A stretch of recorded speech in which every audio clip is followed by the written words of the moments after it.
কি target killing বাড়ছে কিনা পলিটিক্যাল টার্গেট কিলিং পলিটিক্যাল এরকম একটু আমার সঙ্গে জব এই যে এরকম যে এরকম বিচ্ছিন্ন ঘটনা মানে বিচ্ছিন্ন ঘটনা কিন্তু টার্গেট করা এটা আসলে আমরা যদি বলি অপরাধীরা যে অপরাধগুলো করে থাকে তাদের নিজস্ব কিছু মডাস অপারেন্ডি রয়েছে এবং প্রত্যেকটা ঘটনাই কিন্তু আলাদা। এখানে একটার সাথে আরেকটা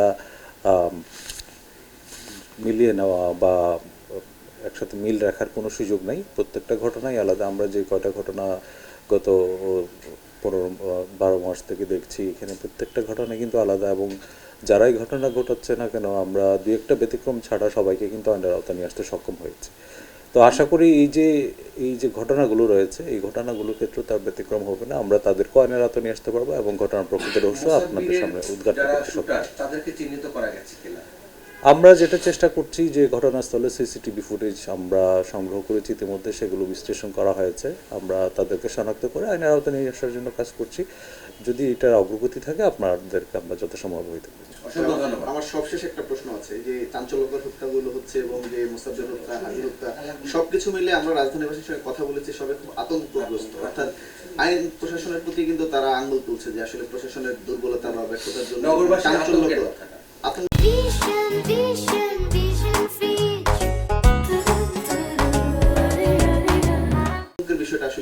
এখানে আসলে প্রত্যেকটা হত্যাকাণ্ডের ঘটনাই অবশ্যই অনাকাঙ্ক্ষিত, অনভিপ্রেত। আমরা চাই না এরকম একটা ঘটনাও ঘটুক।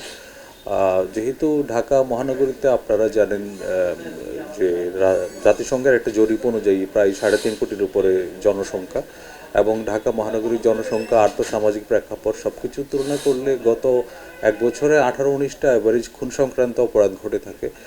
এটা যে দু একটা ঘটনা হয়তো পরপর ঘটেছে, এটা নিয়ে আতঙ্কিত হওয়ার কোনো কারণ নেই এবং একটার সাথে আরেকটা ওরকম কোনো যোগসূত্র আমরা পাইনি।